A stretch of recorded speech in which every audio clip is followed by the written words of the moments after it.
नमस्ते। आप सभी से अनुरोध है कि कृपया हमारी चैनल को सब्सक्राइब करें, वीडियो को लाइक करें और जो QR आप देख रहे हैं ऊपर, उसे स्कैन करके आप कृपया हमें कंट्रीब्यूट भी करें और कंट्रीब्यूट करें एक राष्ट्रवादी हिंदू इकोसिस्टम बनाने के लिए, जिसमें हम लगातार कई वर्षों से मेहनत कर रहे हैं। आपके सभी के सहयोग से छोटे से छोटा सहयोग भी मूल्यवान है। एक कहानी आती है कि व्यक्ति अपने बिछाए हुए जाल में किस तरह से फंस जाता है, लेकिन जो वो पंचतंत्र की कहानी है उसमें व्यक्ति जब अपने बिछाए हुए जाल में फंसता है तो कम से कम उसको एक बोध हो जाता है, उसको एक रियलाइजेशन हो जाता है कि भाई उसने काम गलत किया, वो अपने ही बिछाए हुए जाल में फंस गया है। लेकिन हमारे यहाँ एक व्यक्ति ऐसे हैं जो लगातार अपने ही बिछाए हुए जातीय जनगणना के जाल में फंसते जा रहे हैं। ये कहिए जाल में फंसते जा रहे हैं, ये कहिए कि वो जो दलदल उन्होंने फैलाया है उसमें वो धंसते चले जा रहे हैं, लेकिन उनको उसका कतई बोध नहीं है। जी हाँ, मैं राहुल गांधी की ही बात कर रहा हूँ, आप बिल्कुल सही समझे हैं। और अब आप ये देखिए कि जातीय जनगणना का जो पहला प्रयोग किया गया, पहला प्रयोग इसलिए कह रहा हूँ कि पहला प्रयोग जिसके आंकड़े जारी किए गए वो किया गया कहाँ? बिहार में। और जिन्होंने वो प्रयोग किया था वो उस प्रयोग को अबैंडन करके, उसको छोड़ के और जाकर भारतीय जनता पार्टी में बैठ गए। वैसे ये टेक्निकली ये भी कहा जाएगा कि भाई उस प्रयोग का समर्थन भारतीय जनता पार्टी ने इसलिए किया था क्योंकि आपको पता है आजकल के पॉलिटिकली करेक्ट माहौल में यदि वे उसका विरोध करते तो उनको तुरंत मान लिया जाता कि वो ओबीसी विरोधी है। तो किया तो उन्होंने, लेकिन हुआ क्या उसका? वो जातीय जनगणना के एक आंकड़े भी जारी हुए, उस पर जातीय जनगणना के अनुसार से प्रोपोर्शनल रिप्रेजेंटेशन देने का काम भी किया गया। अब आपको ये पता होना चाहिए कि भाई संविधान में जो लिखा हुआ है वो प्रोपोर्शनल रिप्रेजेंटेशन नहीं लिखा हुआ है, उसमें एडिक्वेट रिप्रेजेंटेशन लिखा हुआ है, यानी पर्याप्त। तो पर्याप्त का मतलब आनुपातिक नहीं होता है, यानी किसी की जनसंख्या का अनुपात यदि 50% है तो उसे 50% नहीं मिलेगा, एडिक्वेट मिलेगा, पर्याप्त। और पर्याप्त आज तक परिभाषित नहीं किया गया है। अमूमन मानते हैं कि हाँ भाई अगर आपका ठीक ठाक रिप्रेजेंटेशन है, आपके लोग जितने लोग हैं उनमें से, जैसे आप देखिए ओबीसी का 50% रिजर्वेशन दिया गया क्योंकि ये माना गया कि भाई वो एडिक्वेट है। जी हाँ, अधिकतर स्थानों पर यदि 50% ओबीसी की संख्या है तो उसका आधा देके मान लिया गया कि ये एडिक्वेट है, क्योंकि शब्द एडिक्वेट रिप्रेजेंटेशन ही आता है। लेकिन बिहार में जो 65% बढ़ा दिया गया, 65% तक, जो 50% था उसको 65% बढ़ा दिया गया, जो संविधान में एक पाबंदी लगा रखी है कि भाई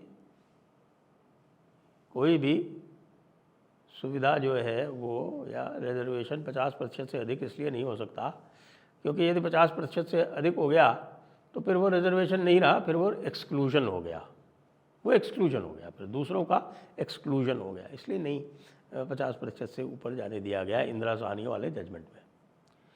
तो अब इन्होंने 65% कर दिया और उस पर तुरंत रोक लगा दी।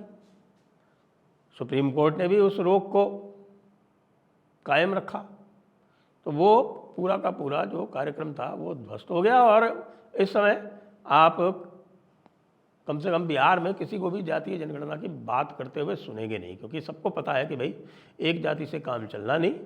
और जो दूसरी जातियां जिनको ये बता भी रहे हैं उसमें से कई सारे जो है वो मुसलमान भी आ गए, तो बाकी सारी जितनी भी ओबीसी जातियाँ थी वो और सशंकित और सतर्क हो गई। मामला बिहार में टाएं टाएं फिस हो गया। उसके बाद तेलंगाना में राहुल गांधी ने जोर शोर से, देखिए, ज़बरदस्त कैंपेन की। उनको ये लगा कि उनकी जातीय जनगणना पर लोगों ने वोट दिया है उनको, और उनकी 99 सीटें आ गई हैं 52 से बढ़ के, तो उनको ये लगा कि भाई यहाँ पर अब ये एक रामबाण उनको मिल गया है। तो उन्होंने जोर जोर से पूरे समाज को जाति में खंड खंड करने का प्रयास आरंभ कर दिया। दूसरी तरफ से योगी जी और मोदी जी के तरफ से आ गया कि बटोगे तो कटोगे। अब बटोगे तो कटोगे कौन, काटने वाला कौन है? सबको दिख रहा है कि काटने वाला कौन है और किस तरह से ये लोग जातीय जनगणना के नाम पर मुस्लिम ओबीसी को आगे बढ़ा रहे हैं, यानी ओबीसी के हिस्से का जो आरक्षण है वो छीन रहे हैं। तो जब ये रियलाइजेशन, जब ये बोध हुआ, तो आपने देखा कि जातीय जनगणना चिल्लाते रहे राहुल गांधी, और 3 ऐसी स्टेट्स उनके हाथ से निकल गई जहाँ की वो आसानी से जीत सकते थे, उनको जीतना चाहिए था। ये सब हुआ लोकसभा इलेक्शन के बाद में। झारखंड उनका नहीं था, झारखंड जो था वो हेमंत सोरेन का था, तो उनके कंधे पे सवार होकर इनको भी सीटें मिल गई ठीक ठाक, वो बात अलग है। लेकिन हरियाणा में, महाराष्ट्र में, दिल्ली में जातीय जनगणना का कार्ड बुरी तरह विफल, और विशेषकर से महाराष्ट्र में। वहाँ तो भाई मराठा आरक्षण का आंदोलन भी बहुत समय से चल रहा था, लेकिन महाराष्ट्र आंदोलन का जो आरक्षण का जो प्रकरण चल रहा था वो असफल हो गया। और अब आप ये देखिए कि इन्होंने इसको लागू करवा दिया तेलंगाना में। वहाँ भी लोग कोर्ट पहुँच गए, वहाँ भी उसका वही हश्र होना है, क्योंकि प्रेसिडेंट जो है वो सुप्रीम कोर्ट से पहले ही सेट हो चुका है। तो आप जानते हैं आजकल तो सुप्रीम कोर्ट जो है प्रेसिडेंट तक की पावर पर अड़ंगा लगा देता है। तो ये बात तो बहुत छोटी सी है, निश्चित रूप से ये भी जो है ये ख़त्म होने वाला है, और ये केवल एक एकेडमिक इंटरेस्ट की बात रह जाएगी तेलंगाना में भी। और उसके बाद रेवंत रेड्डी जो हैं, जिस तरह से वो एग्रेसिव होकर काम करते हैं, तो उसको देखते हुए जो रेड्डी समुदाय है वो पूरी तरह से इनसे भर चुका है, और रेड्डी समुदाय की स्ट्रेंथ पर ही ये आए थे। रेड्डी वहाँ का डोमिनेंट कम्युनिटी है, पावरफुल कम्युनिटी है, संख्या बल भी उनके पास है। तो ओबीसी वर्सेस रेड्डी का मुकाबला था वहाँ पे एक तरह से। तो केसीआर क्या है? केसीआर तो ओबीसी में ही आते हैं ना। तो अब वहाँ बड़ा रोचक होगा देखने वाला कि अब तेलंगाना में क्या होने वाला है, क्योंकि तेलंगाना में आप देखें कि एक भारतीय जनता पार्टी जो है वहाँ पर काफ़ी सक्षम होकर उभर रही है, और यह स्पष्ट दिख रहा है कि तेलंगाना में जिस प्रकार की सरकार वो चला रहे हैं, जिस प्रकार से तेलंगाना में रेवंत रेड्डी ने 400 एकड़ ज़मीन को, 400 एकड़ की वन भूमि को, पेड़ों को काटने का और वहाँ पर एक आईटी पार्क बनाने का जो निर्णय लिया, और जिस प्रकार से उस पर रोक लग गई हाई कोर्ट द्वारा, तो वो देखते हुए वहाँ पर इनका दोबारा आ पाना बड़ा संकट में है। लेकिन सबसे बड़ी समस्या जो है वो आ गई सिद्धरमैया के पास, क्योंकि सिद्धरमैया ने राहुल गांधी के ये जातीय जनगणना का उनको जब से मेनिया हुआ है, जी हाँ, कल उनके एक बहुत पुरानी, मैं बताऊं कि कांग्रेस बीट की पत्रकार हैं रेणु मित्तल, जो कि एक प्रकार से कांग्रेस समर्थक के रूप में टीवी पैनल्स पे भी आती हैं, और उनका भी मैंने आज एक लेख पढ़ा है कि यहाँ लोकल समाचार पत्र में वो भी लिख रही हैं कि साहब कि ये जो जातीय जनगणना का जो अतिरेक है ये सारे ही मुख्यमंत्रियों को परेशान कर रहा है, और सबसे ज़्यादा तो ये हिमाचल वालों को परेशान कर रहा है, क्योंकि वहाँ ओबीसी की संख्या वैसे भी कम है, और वहाँ आप ओबीसी के हिसाब से चुनाव जीत नहीं सकते। दूसरा सबसे ज़्यादा परेशान ये कर रहा है सिद्धरमैया को, और सिद्धरमैया को इतना इन्होंने स्नब किया। अभी जो एआईसीसी का सेशन हुआ वहाँ पे उन्होंने कोई 17-18 बार रेवंत रेड्डी की प्रशंसा की, उनकी जातीय जनगणना की प्रशंसा की, एक बार भी कर्नाटका के मुख्यमंत्री सिद्धरमैया का नाम नहीं लिया, जबकि यह पिछला चुनाव पूरे सिद्धरमैया और डीके शिव कुमार के दम पे ही जीते थे, कोई राहुल गांधी अपने दम पे नहीं जीते थे। और उनके जो सपोर्टिंग जो जातीय समुदाय थे उनके साथ जीते थे। अब ये कह रहे हैं कि साहब जो जातीय जनगणना कराई गई थी 2013-14 में, उसको आप पब्लिश कीजिए। जी हाँ, अब उसको पब्लिश करने का मतलब ये है कि लिंगायत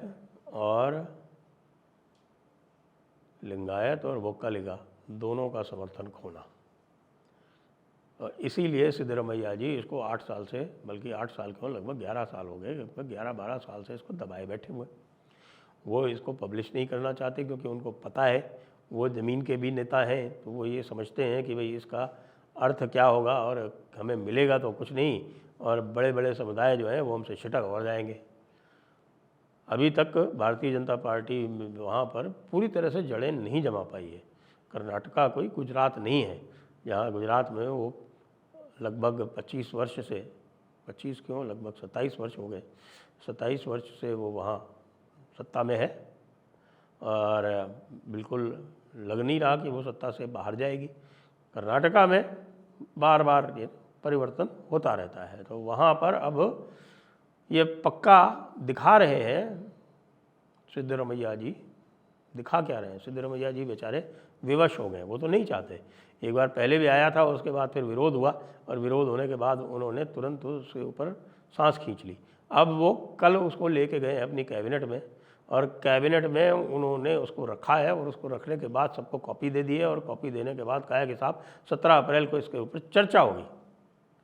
अब चर्चा क्या होगी, लेकिन यह स्पष्ट दिख रहा है आपको कि सिद्धरमैया बहुत परेशान है, फंस गए हैं। उनको पता है कि यह ऐसे एक सांप छछूंदर वाली उनकी स्थिति हो रही है कि अगर इसको पब्लिश कर दिया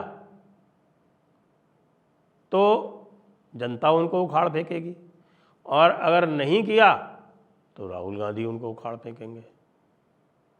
तो ऐसी दुविधा में सिद्धरमैया संभवतः इसको पब्लिश कर देंगे, लेकिन हाँ उसके बाद ये पक्का है कि राहुल गांधी का ये फॉर्मूला सबसे पहले इन्हीं 2 स्टेट्स में, इन्हीं 2 प्रदेशों में उनको ख़त्म करेगा। तो ये अच्छा है। वो यदि जैसा रेणु मित्तल का मैंने नाम लिया, वो कह रहे हैं कि भैया इसका जो अतिरेक है उससे कोई किसी को लाभ होता दिखाई नहीं पड़ रहा है। इसको ये गुजरात में भी लागू करने वाले हैं, और करो गुजरात में लागू।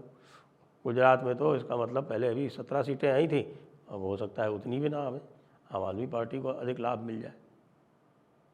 तो भई गति सांप छछूंदर केरी, अपने ही जाल में फंसते हुए युवराज। जय हिंद, जय भारत, वंदे मातरम।